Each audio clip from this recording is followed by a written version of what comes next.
Donc on va parler de déchets et pollution, des mesures aux solutions, avec 3 intervenants et intervenantes.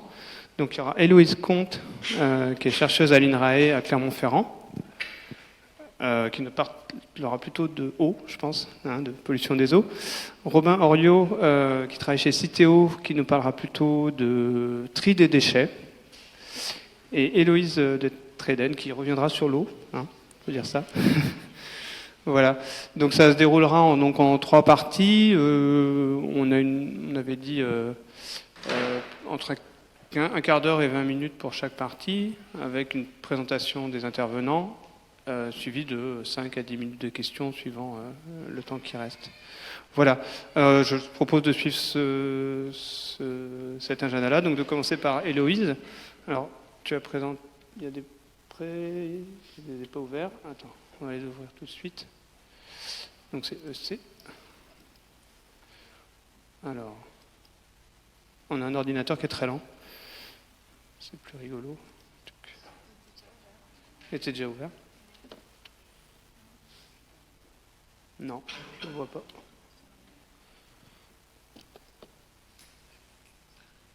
On va attendre un petit peu. Peut-être, Héloïse, tu peux commencer par te présenter déjà en attendant que ça ouvre. Donc, bonjour à tous. Donc, moi, je suis chargée de recherche à l'INRAE. Donc, l'INRAE, je ne sais pas si vous connaissez, c'est l'Institut national de recherche pour l'agriculture, l'alimentation et l'environnement. Et donc, je travaille au sein du département mathématiques et numérique, donc l'INRAE qui est divisé en 14 départements, donc il y a un département de maths, et je suis basée à Clermont-Ferrand dans un laboratoire de systèmes complexes. Et je travaille principalement sur des problématiques de pollution des eaux. Donc ça peut être de la pollution dans des lacs, ça peut être... la pollution des eaux en sous-sol, qui sont généralement polluées avec un entrant de polluants d'origine agricole, industrielle, qui provient en fait principalement de l'homme. Et je fais principalement de la modélisation, c'est-à-dire que je pars d'une problématique, je modélise cette problématique avec des outils mathématiques, et puis ensuite je fais l'analyse mathématique du modèle pour m'assurer que ce modèle est bien posé, donc il a une unique solution, pour ensuite passer à la partie numérique, pour avoir des simulations numériques et avoir un visuel de la solution. Et du coup, je vais commencer par vous présenter un exemple en fait, de travaux que je peux mener avec un exemple vraiment concret et vous montrer un petit peu tout ce qu'on peut faire avec les outils mathématiques que je maîtrise sur ce type de problème de pollution. Et voilà mes slides, et donc on peut y aller.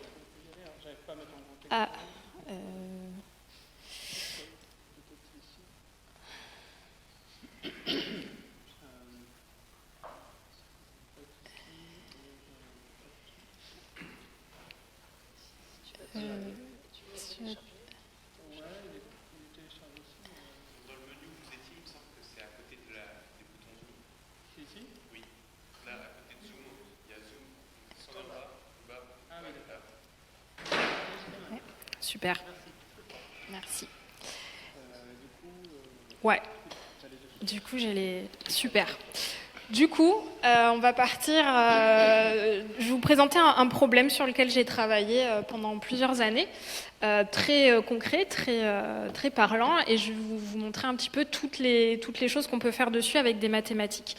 Donc, le problème, il est très simple. C'est un problème de pollution agricole des ressources en eau. Et le but, c'était de combiner à la fois des approches économiques, mais aussi environnementales. Donc, ce qu'on a fait, en fait, c'est qu'on considère des exploitations agricoles sur lesquelles il y a un épandage d'engrais, donc assez classique. Et en fait, malheureusement, l'engrais, il n'est pas entièrement absorbé par la plante. Il y en a toujours une partie qui s'infiltre dans le sous-sol et qui se transporte dans les nappes phréatiques. Et du coup, ce polluant en surplus, on va le retrouver dans les puits de captage d'eau. Donc ces puits de captage d'eau, ils sont contaminés. Et donc avant de distribuer l'eau dans les robinets, pour que cette eau elle soit potable, il faut la dépolluer. Et ce traitement, il a un coût financier. Donc le but du travail, c'est de trouver un bon compromis entre le profit agricole, qui bien sûr doit être le plus important possible, et les coûts de dépollution, donc les dommages environnementaux, qui eux doivent être le moins important possible. On va essayer de les limiter. Et on va faire tout ça en prenant en compte ce qui se passe au niveau du sous-sol. C'est-à-dire dans le sous-sol, ce qui se passe, c'est qu'il y a le polluant qui se transporte, et donc on va prendre en compte cette dynamique. Donc ce type de problème, ça se modélise avec ce qu'on appelle un problème de contrôle optimal. Donc, c'est une théorie de contrôle optimal qui est toujours un peu de la même manière. Donc, on va chercher à maximiser quelque chose sous contrainte d'une dynamique avec une variable de contrôle. Donc ici, ce qu'on essaye de maximiser, ça va être des profits agricoles en limitant les dommages environnementaux. La dynamique, c'est ce qui se passe dans le sous-sol, comment va se transporter, se comporter les particules de polluants dans le sous-sol. Et la variable de contrôle, c'est la quantité d'engrais à épandre. Donc ce qu'on va essayer de faire, c'est de trouver la quantité optimale d'engrais à épandre, de sorte que ça maximisera un profit agricole en limitant les dommages environnementaux et que ça respectera ce qui se passe au niveau des sous-sols. Donc mathématiquement, bien sûr, il y a quelques difficultés. Donc juste pour avoir une idée, si ça parle à certains des outils qu'on va utiliser, ça va être beaucoup d'outils d'analyse asymptotique. Pourquoi ? Parce que ce type de problème de pollution, il est régi par des échelles de temps et d'espace très différentes. Par exemple, ce qui se passe dans le sous-sol, le transport du polluant, c'est quelque chose qui est très lent. Un transport de polluant dans le sous-sol, c'est de l'ordre de quelques mètres par an. Ça se transporte très lentement. Mais un profit agricole, on va vouloir que ça se fasse de façon assez rapide. Le but, c'est que l'agriculteur il puisse vivre de son exploitation, donc sur un temps plutôt court. Donc tout ça, c'est à prendre en compte ces différentes échelles. Et il y a également de très forts couplages dans les modèles. Ça veut dire que toutes les variables du modèle, elles sont intrinsèquement couplées entre elles dans ces problèmes de contrôle optimal. Et donc là aussi, ça demande beaucoup d'outils mathématiques. Donc, concrètement, qu'est-ce qu'on fait ? La première partie de ce travail, une fois qu'on a ce modèle qui est posé, le but, c'est de le modéliser. Et donc, le modéliser avec ce dont je vous ai parlé, un problème de contrôle optimal, en prenant vraiment en compte ce qui se passe à chaque instant, à chaque endroit. Donc, ce qui se passe au niveau du champ agricole, donc le profit agricole qu'on veut maximiser, ce qui se passe au niveau des stations d'épuration, donc là où on va dépolluer l'eau, et ça va dépendre vraiment de la quantité de polluants qu'on va trouver au niveau des puits de captage, et puis ce qui se passe au niveau du sous-sol, donc qui est modélisé, peut-être que ça parle à certains, avec des équations aux dérivées partielles, donc pour voir toutes ces variations en temps et en espace, ces phénomènes de diffusion, de convection, de réaction du polluant dans le sous-sol. Donc ça, c'est la première partie, c'est la partie modélisation qui peut prendre beaucoup de temps pour essayer vraiment de modéliser au plus près ce qui se passe dans la réalité. Et puis ensuite, il y a une partie analyse mathématique qui est une partie assez conséquente que je ne vais pas développer ici parce que ça n'a pas trop d'intérêt, je pense, dans ce cadre-là de table ronde. Mais voilà, il faut savoir que ce modèle-là, le but, c'est de montrer qu'il est bien posé, donc qu'il existe une unique solution, donc avec des outils mathématiques. Pourquoi on fait ça ? Parce qu'après, on va passer au numérique pour avoir des simulations. Et donc, si on a ce problème qui a une unique solution, numériquement, on sait que ça va bien marcher. Donc, qu'est-ce qu'on peut obtenir comme genre de résultat numériquement ? C'est une solution optimale à ce problème de contrôle optimal en temps et en espace. Donc là, vous avez un exemple, sans rentrer trop dans les détails. Cet exemple vous donne donc en abscisse, vous avez l'espace, donc la longueur du champ. J'ai mis un puits de captage, donc c'est la petite barre bleue. Ce sont les puits de captage que j'ai mis à peu près aux 3/4 du champ. Et puis, vous avez la solution optimale aux 3 jours de simulation. On a fait tourner que sur 3 jours pour donner un exemple, avec la quantité optimale d'engrais à épandre, donc qui est donnée par cette échelle de couleurs. Donc, quand vous êtes en jaune, c'est 0. Donc pour la profondeur, c'est normal, hein, on ne va pas épandre en profondeur, on épand juste à la surface. Donc ces petites variations de couleur, de rose et de vert que vous voyez à la surface, c'est la quantité optimale d'engrais à épandre. Et puis ce qu'on voit, c'est qu'il y a une transition dans la solution optimale, notamment entre les 2 premiers jours et le 3e jour, où on voit une grosse partie autour du puits qui est toute jaune, donc qui n'a pas d'épandage, donc avec une interdiction d'épandage au niveau du puits de captage d'eau. On remarque ce cône qui correspond au cône de pompage en fait, qu'on modélise généralement dans les puits de captage d'eau. Donc ça, c'est le type de résultat qu'on peut avoir après un long processus de modélisation et d'analyse mathématique. C'est vraiment l'aboutissement du travail, mais qui n'est pas obtenu directement.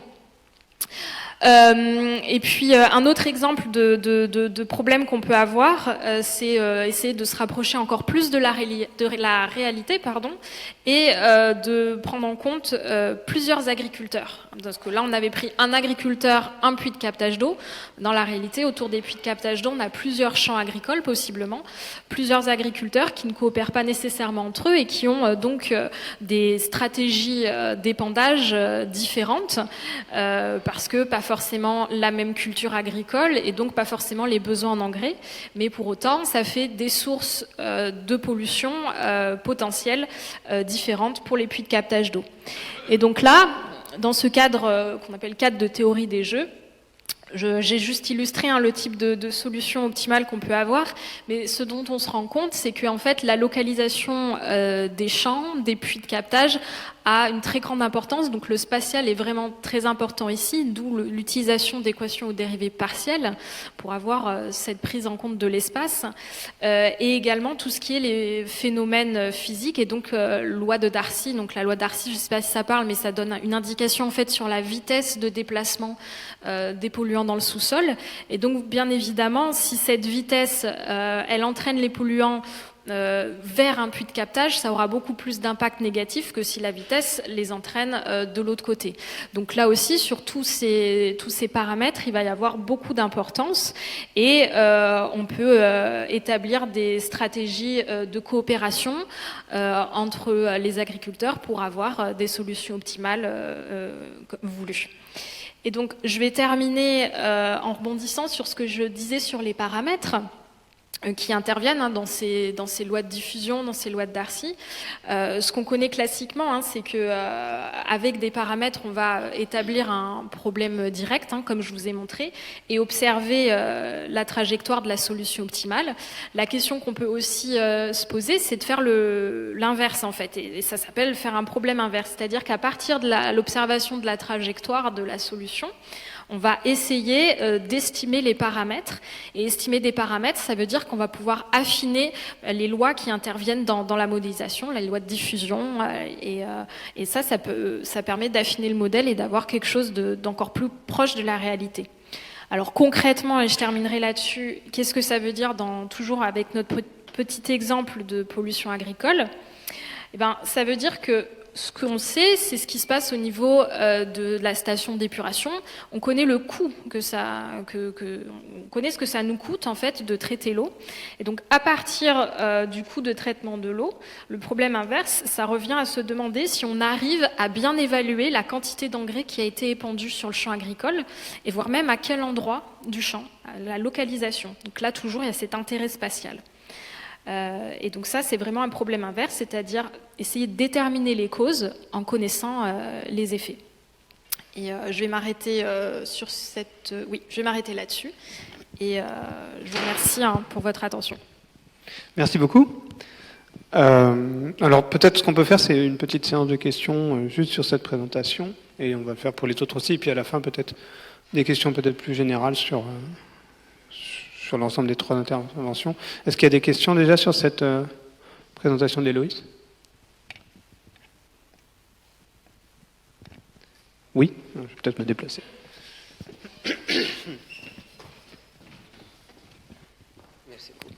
Merci pour la présentation.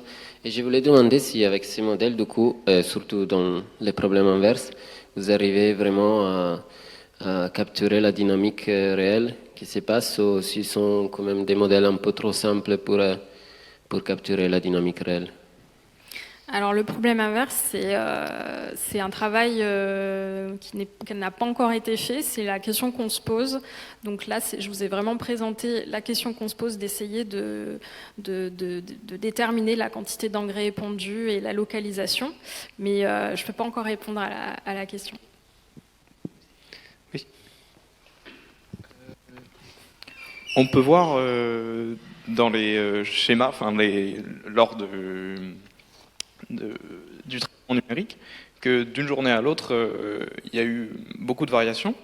Est-ce que du coup, il ne peut pas y avoir un risque de se dire quand est-ce qu'on atteint l'asymptote et le moment optimal? Quand est-ce qu'on arrête de faire tourner les machines, quoi? Alors la variation elle est forte parce que je vous ai présenté une simulation que sur 3 jours en fait. Donc bien évidemment si je vous montre une simulation sur 100 jours par exemple, la variation elle se fera vraiment sur les derniers jours, sur le dernier jour de simulation où il y aura une interdiction d'épandre au niveau du puits.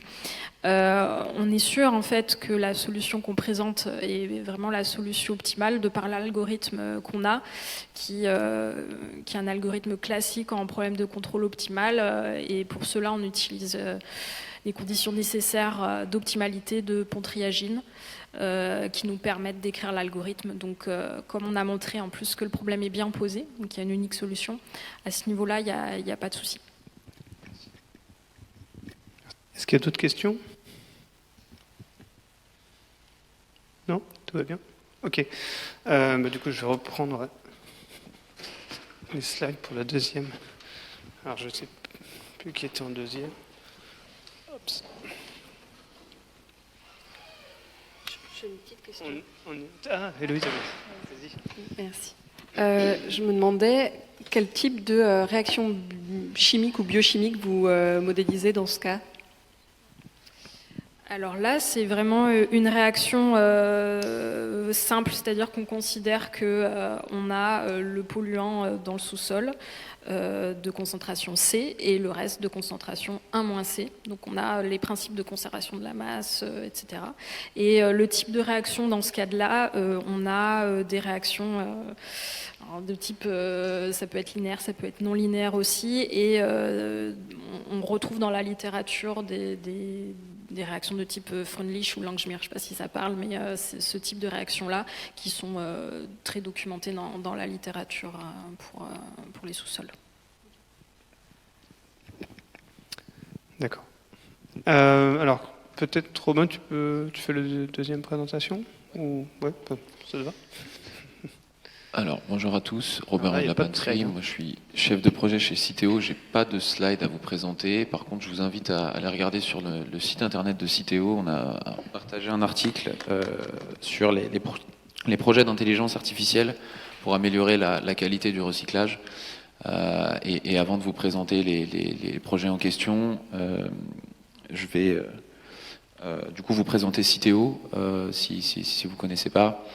Donc Citeo, on est un éco-organisme agréé par l'État pour la gestion de la filière des emballages ménagers. En français, qu'est-ce que ça veut dire? En fait, à chaque fois que vous achetez un emballage ménager, donc aluminium, acier, bouteilles plastiques, papier carton, papier, en fait, vous versez une petite part du prix pour la production de... Merci. Tiens, hop, si tu peux mettre, parce que...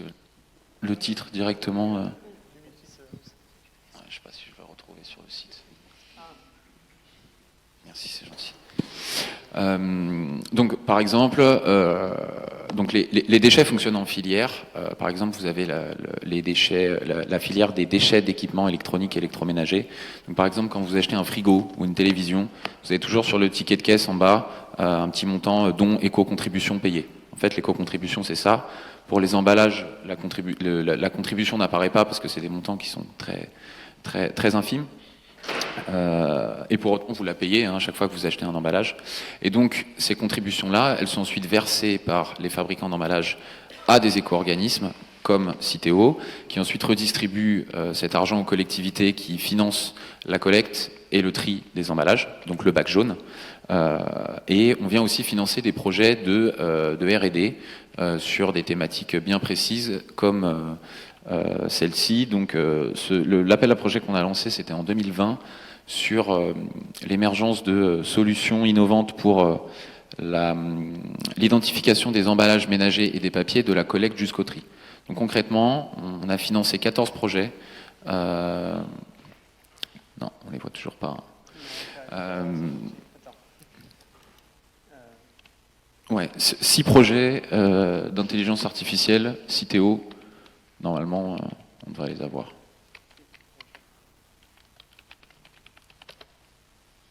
Yes, nickel. Super, merci. Donc, l'objectif principal de ces projets, en fait, il y avait plusieurs objectifs. Donc, parmi ces objectifs, merci beaucoup. La prochaine fois, je préparerai des slides. Merci. Donc, l'objectif principal de ces projets.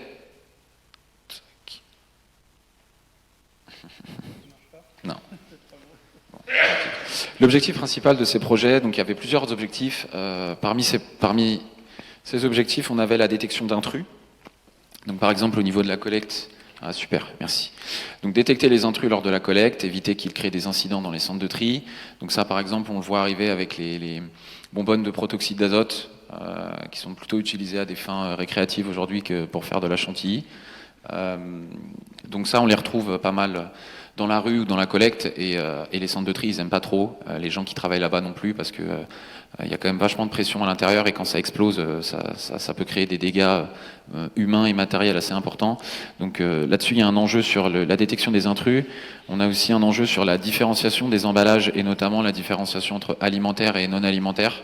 Je ne sais pas si vous avez déjà vu le fonctionnement d'un centre de tri, mais concrètement aujourd'hui, il y a un ensemble de machines qui permettent la séparation entre les corps creux et les corps plats. Ensuite, en fonction des tailles, et donc après, la plupart des emballages passent sur des tapis roulants avec des trieurs optiques, donc signal proche infrarouge, qui vient analyser la matière, par exemple entre du plastique et du carton ou entre les différentes résines plastiques. Et ensuite, elle est orientée vers les bonnes filières. C'est pressé en balle, c'est envoyé au recyclage. Donc aujourd'hui, par exemple, le signal proche infrarouge, il permet de faire une différence entre une bouteille en PET et une bouteille en PEHD, donc par exemple les bouteilles d'eau et les bouteilles de lait. Par contre, il ne permet pas de faire la différence entre une bouteille alimentaire et non alimentaire. Or, dans les filières de recyclage aujourd'hui, comme dans celle du PET bouteille, si on veut refaire de la bouteille, on ne peut pas se permettre d'avoir trop d'emballages non alimentaires. Donc aujourd'hui, ça va, on n'en a pas trop. Il y a quand même des contrôles manuels qui sont réalisés et des process de décontamination qui permettent de suffisamment décontaminer la matière pour pouvoir refaire de l'emballage alimentaire. Mais il y a quand même un enjeu sur la différenciation entre alimentaire et non alimentaire. Pour ça, aujourd'hui, les moyens qui sont en cours de développement, donc ils fonctionnent avec de l'intelligence artificielle qui est couplée à de la reconnaissance d'images. Donc on ajoute des caméras dans les centres de tri qui analysent des images en continu des emballages qui défilent sur les tapis roulants. Et grâce à ça, ensuite, on arrive à les séparer au niveau des tri optiques. Et puis on a une troisième grosse thématique super importante dans la filière déchets et recyclage, c'est le contrôle de la qualité. Aujourd'hui, dans n'importe quelle industrie, quand vous fabriquez quelque chose, vous avez des process de contrôle qualité hyper stricts en entrée. Pour les déchets, c'est à peu près pareil. On a des standards de qualité qui permettent au dispositif de fonctionner efficacement.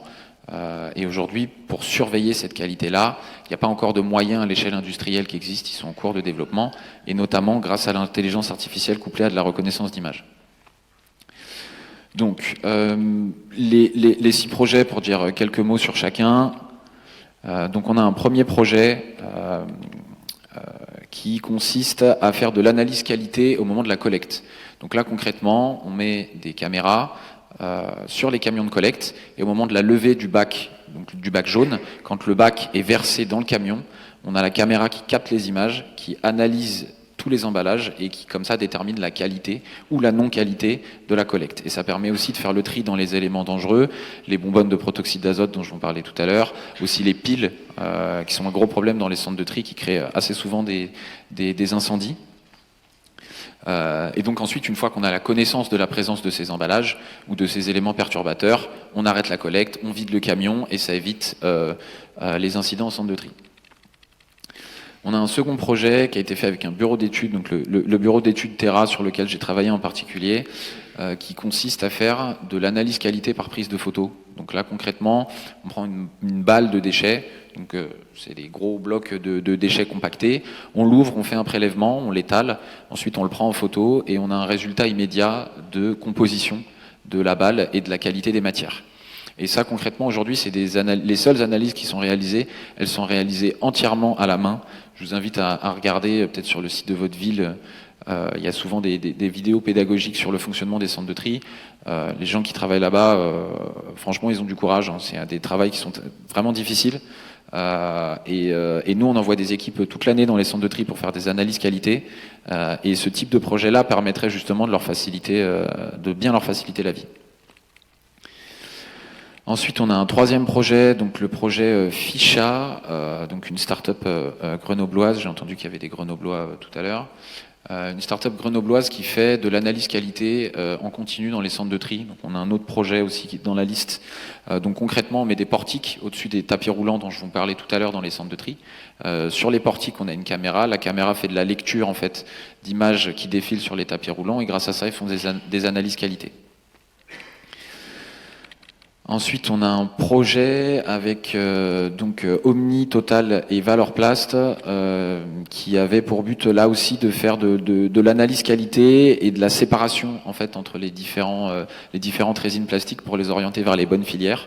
Donc là, on avait encore une fois un système de reconnaissance d'image couplé à de l'intelligence artificielle qui analyser en continu les images des tapis roulants qui défilaient et ensuite grâce à soit un bras mécanisé, soit grâce à des buses d'air, donc vraiment de projection, permettre de trier les emballages dans les bonnes filières. Et ensuite, dans le cadre de ce projet-là, il y a eu des tests de recyclage qui ont été réalisés, notamment grâce à des procédés de recyclage innovants, ce qu'on appelle le recyclage chimique.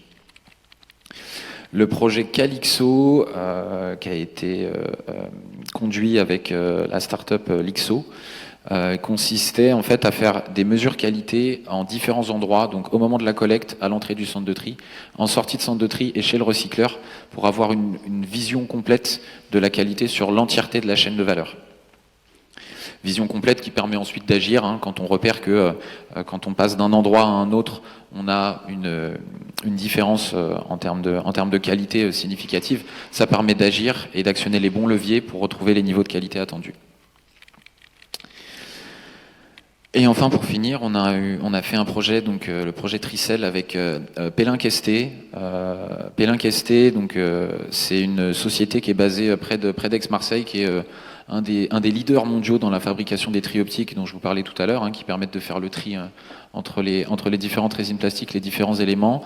Donc c'est une PME française basée près d'Aix qui travaille beaucoup justement sur ces technologies de tri et de détection des erreurs. Et le CTP encore des Grenoblois, donc le Centre technique du papier, qui eux sont vraiment à la pointe sur la connaissance dans les emballages en papier et en carton. Et donc le principe, c'était de coupler au signal proche infrarouge une analyse des marqueurs de papier qu'on retrouve pour améliorer la distinction entre des papiers couchés, des papiers non couchés, des cartonnettes grises et des papiers et des cartons bruns, pour essayer vraiment d'avoir la meilleure qualité possible dans chacun des flux. On a fait d'autres projets avec Pellin Questé, notamment un projet, encore une fois, qui visait à combiner en fait un spectre visible avec un spectre proche infrarouge pour améliorer les qualités de détection entre emballage alimentaire et non alimentaire et permettre d'avoir des flux les plus propres possibles en termes d'emballage alimentaire pour faciliter le retour au contact alimentaire de ces emballages. Voilà pour la présentation de ces projets. Je ne sais pas si vous avez des questions sur le fonctionnement. Alors, j'ai pas d'équation hyper compliquée à vous montrer. Vous avez sans doute dû deviner. Moi, je suis pas mathématicien de formation. En revanche, toutes ces sociétés-là qui travaillent sur l'intelligence artificielle et tous ces cas d'application, ils embauchent beaucoup de chercheurs, d'ingénieurs et de mathématiciens très calés sur ces sujets. Donc vraiment, je vous invite à aller voir sur le site de ces sociétés-là et de manière plus générale dans le dans le milieu des déchets, il y a beaucoup de choses qui se développent. Par exemple, en ce moment, ce dont on entend beaucoup parler, c'est ce qu'on appelle la GMAO, GPAO, donc gestion de la maintenance et de la production assistée par ordinateur. Donc, c'est-à-dire comment est-ce qu'on arrive à compiler des datas, les faire réagir entre elles pour le mieux possible assister la production et la maintenance des outils industriels chez les recycleurs et dans les centres de tri. Voilà, merci de votre attention et n'hésitez pas si vous avez des questions.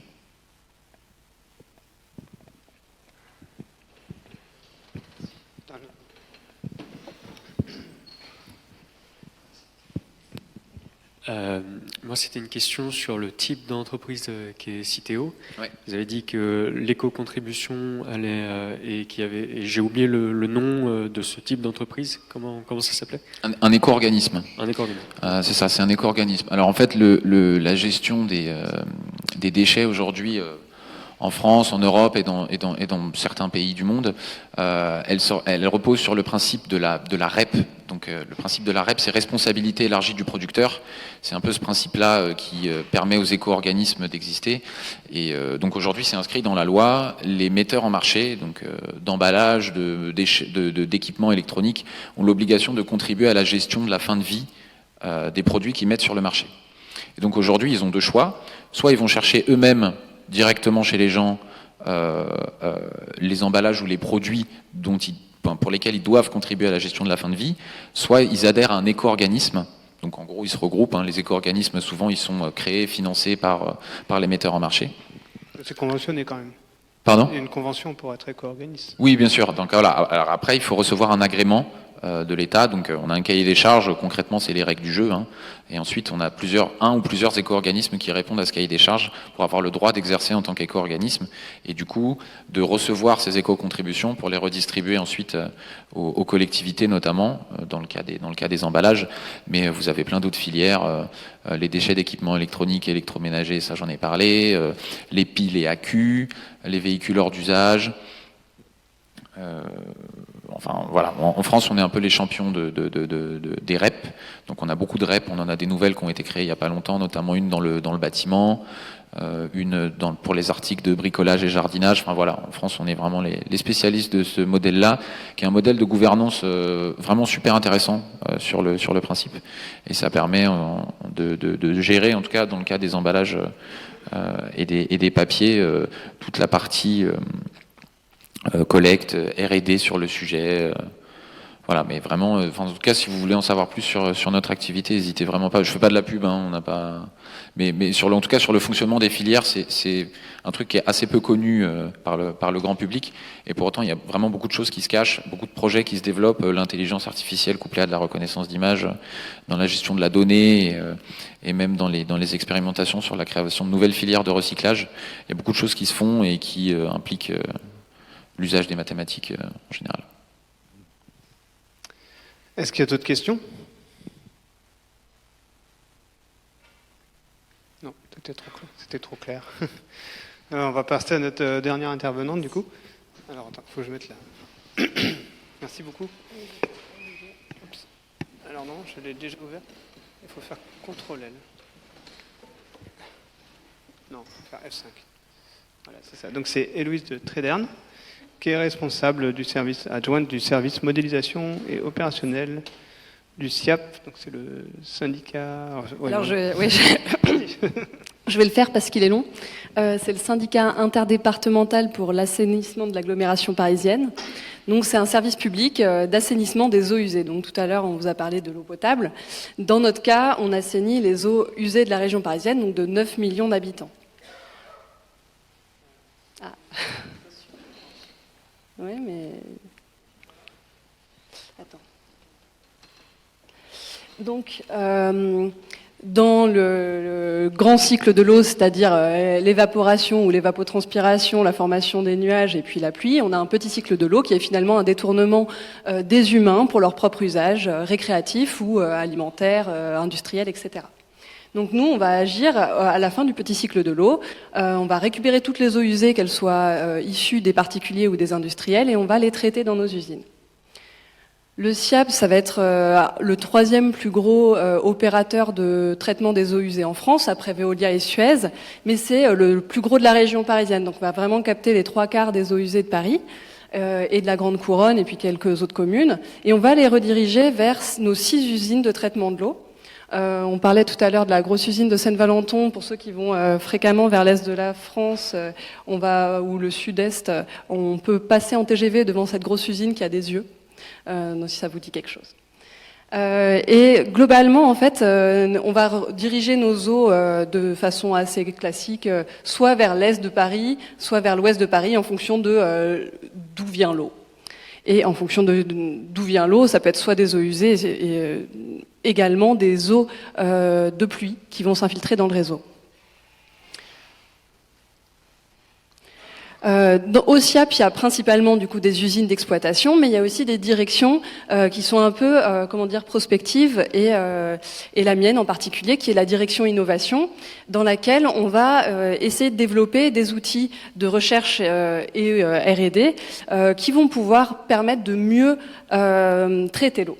Pourquoi ? Parce qu'en fait, notre problème dans le petit cycle de l'eau, c'est qu'il y a un moment quand même où on rejette notre eau vers la rivière et potentiellement avec incidence environnementale envers la rivière et voire même des flux de pollution vers la mer à partir de cette rivière. En plus de cela, on a quand même un impact économique sur nos citoyens puisqu'on est payé, notre activité est financée par les consommateurs d'eau et par conséquent, et on essaye de minimiser notre impact pour qu'il y ait le moins de coûts sociaux également à l'épuration de l'eau. Donc au sein de la direction innovation, on veut développer l'innovation au service de l'assainissement à travers 3 grands axes. D'abord, regarder l'eau et les sous-produits dans les réseaux, les usines et les rivières, etc. autrement. Ça veut dire développer des outils de mesure. Ça nous intéresse, moi, en tout cas, pour mon service. Et progresser sur le pilotage et la préservation des usines d'épuration. Ça nous intéresse plus parce qu'on va essayer, avec des outils mathématiques et numériques, d'optimiser la gestion des procédés industriels. Et enfin, repenser le rôle et la place de l'usine d'épuration dans la ville de demain. Ça, il va s'agir plutôt de récupérer toutes les ressources que l'on peut à l'échelle de la station d'épuration. On parlait tout à l'heure de fertiliser les sols. Il se trouve qu'il y a un certain nombre de matières, des phosphates, de l'ammonium, qu'on peut récupérer à l'échelle de la station d'épuration, surtout des phosphates d'ailleurs. Bref, qu'on peut récupérer à l'échelle d'une station et qu'on va pouvoir réutiliser pour éviter d'avoir d'autres coûts écologiques ou économiques. Bon, ça, je vais passer. Mais c'est tout ça, c'est pour dire qu'en fait, on s'est structuré sur une méthode qui nous permet de faire de la vraie recherche, de la recherche appliquée, avec des organismes tels que INRIA, INRAE, le CNRS et d'autres instituts. Cette recherche académique, elle va nous alimenter en outils dans la direction innovation, et on va utiliser ces outils soit à des buts d'expertise pour le SIAP, pour aussi d'autres collectivités territoriales potentielles. On avait travaillé par exemple avec la ville de Québec il n'y a pas si longtemps. Et on va aussi utiliser les outils issus de la recherche vers le déploiement de solutions innovantes pour nos usines, donc de façon assez similaire à ce qui se fait dans les déchets. Et notre dernière grande thématique, c'est de diffuser au maximum les connaissances qu'on a pu générer grâce à des plateformes de diffusion, à des événements, etc. Et surtout, on est en fait à l'échelle publique, on est le plus gros assainisseur de France, et ça nous met dans une position qui est très rare. En fait, on a la possibilité de réaliser beaucoup de recherches, ce qui est très rare. La plupart des autres communes n'ont pas le budget qui permet de financer de la R&D. Donc ça nous met ça nous donne une position très particulière, et ce qui permet de aussi faire de la concurrence à d'autres sociétés telles que Suez ou Veolia, justement. Alors on a différents grands projets dans mon service, plein de petits projets qui alimentent ces grands projets. On a globalement 2 gros projets. D'un côté, éviter d'impacter la rivière. Et pour cela, on essaie de modéliser l'impact de nos usines et de notre réseau d'épuration sur le système environnemental, la Seine. Et d'un autre côté, des modèles qui vont cibler l'usine, et on va essayer d'optimiser l'exploitation des procédés industriels pour pouvoir mieux impacter moins l'environnement également en ayant une meilleure qualité d'eau en sortie de nos usines d'épuration et également une meilleure performance des procédés, donc un moindre impact financier. Alors récemment, il y a une thèse qui vient d'être lancée, notamment pour donner quelques exemples, qui nous permettra de prédire la qualité d'eau en entrée d'usine. Donc encore une fois, on a un statut particulier en termes de budget, mais également en termes de structure. On est un des rares épurateurs à avoir un réseau d'assainissement avec 6 usines interconnectées et on peut router les eaux d'un endroit à l'autre. On peut aussi mesurer les polluants qui sont présents sur une première usine en amont dans le réseau pour avoir une idée de la qualité de l'eau qui va arriver sur une autre usine d'épuration en aval. Donc cela, ça nous s'est permis par des méthodes d'analyse de séries temporelles avec des corrélations, autocorrélogrammes, mais également ensuite en allant plus loin sur des modèles ARMA-GARCH et potentiellement des modèles boîte noire supplémentaires qui nous permettront d'affiner finalement notre prédiction. On va pouvoir aussi essayer d'avoir une modélisation qui va dépendre d'un régime de fonctionnement. Est-ce qu'on est en temps sec, c'est-à-dire qu'on a uniquement les eaux résiduaires urbaines, les eaux usées que l'on va traiter, ou est-ce qu'on est en temps de pluie et dans ce cas, on va avoir une dilution progressive de notre eau à traiter.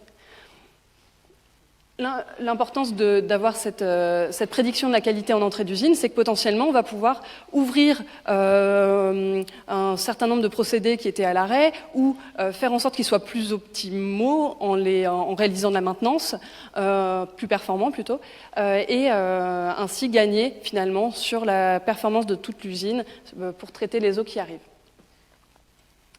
Alors, je vais passer sur d'autres types de procédés. On a plein de procédés finalement industriels qui nous permettent d'épurer les eaux. Ça va être des procédés purement physiques de décantation. Dans ce cas-là, on peut modéliser la décantation elle-même. Il y a des procédés plus complexes qui vont être à l'interface entre de la filtration dans une colonne remplie de petites billes, globalement, et une épuration biologique, c'est-à-dire que les micro-organismes vont tirer parti de la matière présente dans l'eau pour croître et épurer par là même la pollution présente dans l'eau.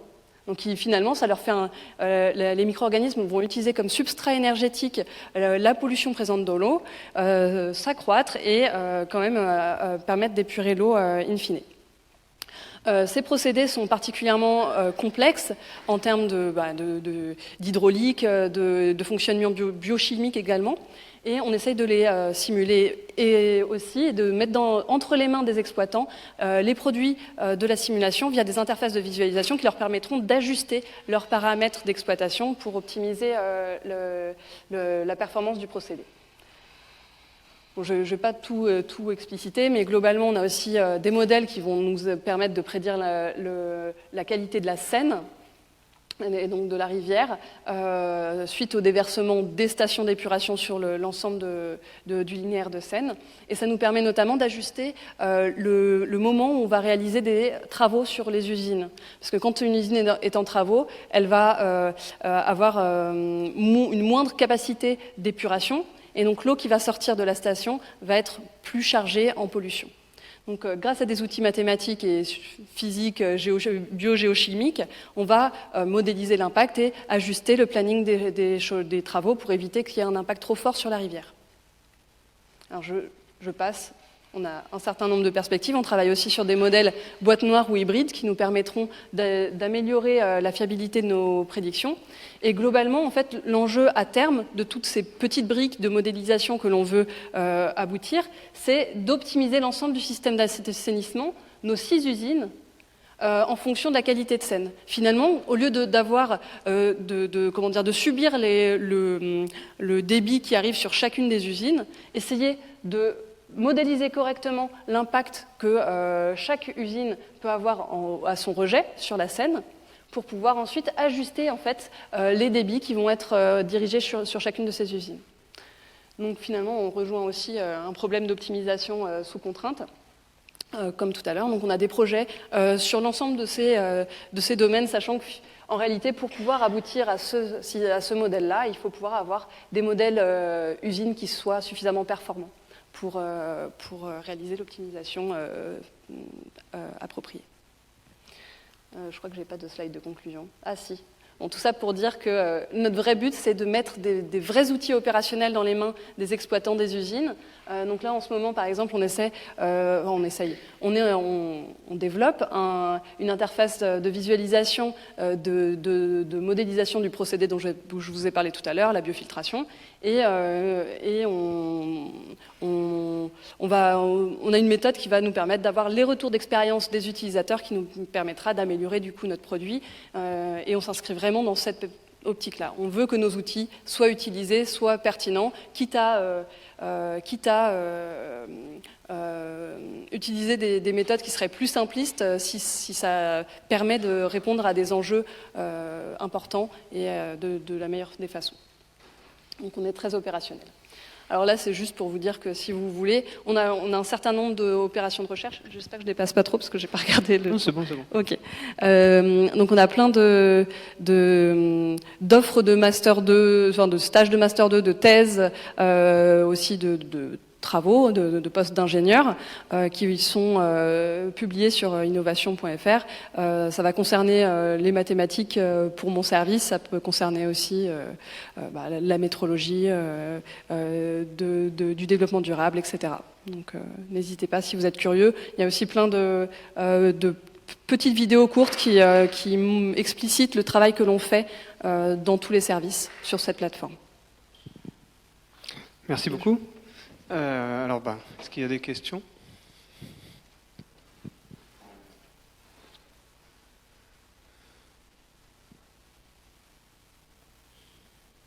Question. Peut-être juste pour situer... pardon, c'était où la question ? Ouais, ok.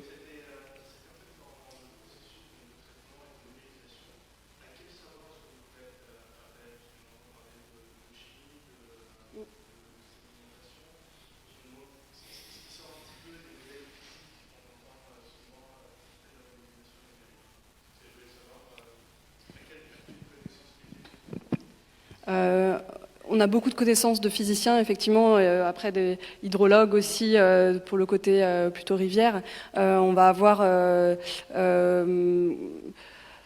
c'est très divers. Honnêtement, globalement, il y a beaucoup de profils de génie des procédés qui vont être un peu à l'interface entre toutes ces thématiques. Ceci dit, typiquement... C'est vrai à l'échelle de la direction innovation dans son ensemble. Pour nos terrains de recherche, c'est intéressant d'avoir des théoriciens aussi, avec des outils plus, je dirais plus bruts, plus primaires, qui permettent d'avancer plus loin potentiellement sur le développement. Il n'y a pas besoin d'être un physicien abouti pour comprendre et appliquer des équations d'hydraulique. Je ne sais pas si j'ai vraiment répondu à votre question, mais globalement, on a des profils très variés en fait. Voilà. Pour répondre, on a tous les types de profils. Actuellement dans le service, c'est physicien, biologiste, mathématicien, il y a eu dans le service, mais il est parti. Donc maths, on l'a plus trop dans le service. On a tous nos partenaires de recherche, par contre, qui sont en général en maths appliquées ou génie des procédés / modélisation. De toute façon, les maths sont partout. Hein, donc, Oui. Alors, est-ce qu'il y a encore d'autres questions ?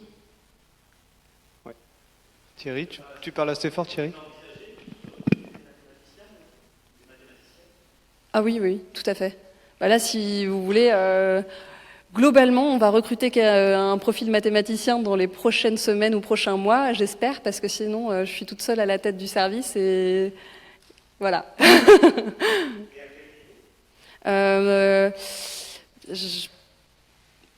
En tant que responsable de service, ce serait plutôt après une thèse, mais c'est pas rédhibitoire de postuler quand même sans thèse.